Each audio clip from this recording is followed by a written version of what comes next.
understatement. Rest, no. You know, very very good week of rest, a week of preparation, getting well, and got a great opportunity to look at Alcorn this past weekend, and prepared to go into the Braves homecoming, and we know they play hard on the reservation, and we'll be ready for the test. Just talk about any advantage, if any, having this bye week with Alcorn being playing last week. Well, again, it's really no advantage. The only thing that we get some guys back. We get a chance to identify some of the young guys we got playing, what they can do, what they can't do. We get to change up schemes. We get to look at had a chance to look at ourselves. And going into Alcorn, quite naturally, you rested, but now you want to make sure that your timing is not off from the rest. So, it's a win. It's a win. It could go either way. When it comes to rest, but we needed that break at that particular time, and I think it really helped our program.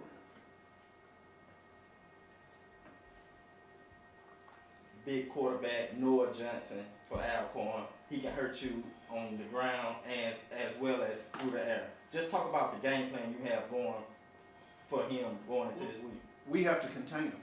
He just from looking at the film in the past games, I mean, it looks like he wants to attack you running the football. He does a great job of making the first guy miss. He gets outside of the defense a lot, and he's very explosive and has good speed. So we have to contain him, and we have to slow him down. What are some key things that you all have been working on strictly for Alcorn in practice? Well, again, we had to identify new personnel because, guys injured and new guys in. The key with Alcorn is that they play aggressive, they play hard offensively. They do a lot for us. They have some scat backs that's exceptional with and without the football, and the quarterback is a big threat. So defensively, we have to keep all eyes on that backfield.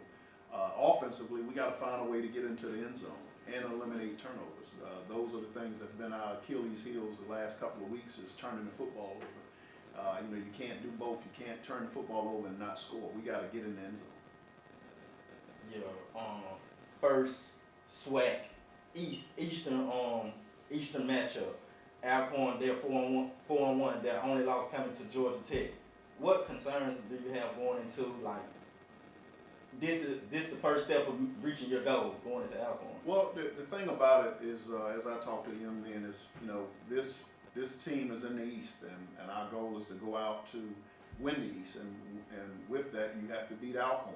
But more importantly, the last 3 years we haven't beat a ranked opponent in SWAC play. We hadn't beat the Grambling, hadn't beat the Prairie Views or the Alcorns.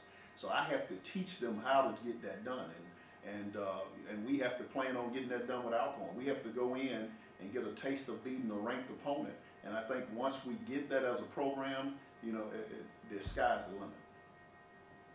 What is it about the Alcorn that's made them one of the teams to beat? I know Jay Hobson came in there and got the program rolling, and now it's under new leadership the last few years or so. What made this team make that hurdle, and how can you see your program getting to that point as well?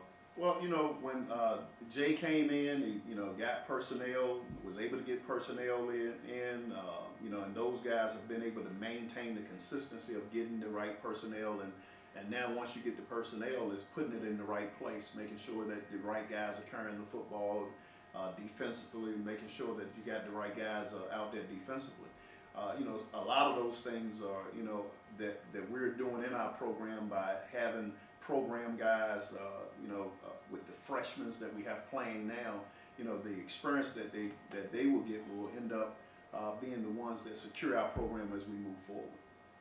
Have you seen growth this past off week and this week with the young guys? Yeah, a lot of growth.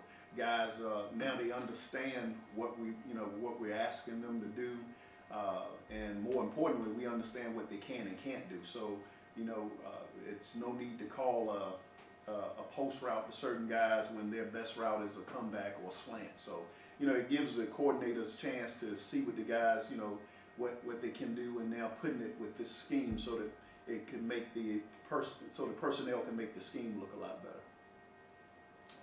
With the tedious travel schedule, you all won't be able to return home until November 6th. Do you see the young men kind of getting comfortable as far as having these away games just Well- about every weekend? Well, you have to get comfortable with the away game. I don't think anybody else in our conference or that we've played had 6, 7 in a row road games, and even with learning how to prepare and to be on the road, that's competition in itself. That you have to prepare for that. So and I think over the last 3 weeks, our young men have had the opportunity to prepare for that. That going into Alcorn, it's old head, as they say. Alcorn has a balanced running attack, whereas 3 running backs getting over 10 carries a game, as well as their quarterback carrying it over 10 times. What different schemes and tactics have you came up with to be able to answer to that? Well, I don't think it's so much of different schemes and tactics that we can discuss, but the key is that we have to make sure that we're accountable for the running back and the quarterback. So schematically, however you shape that out, is that we have to make sure that on every play we're tackling both guys because they're running a triple option form, and we have to account for everything in that triple option.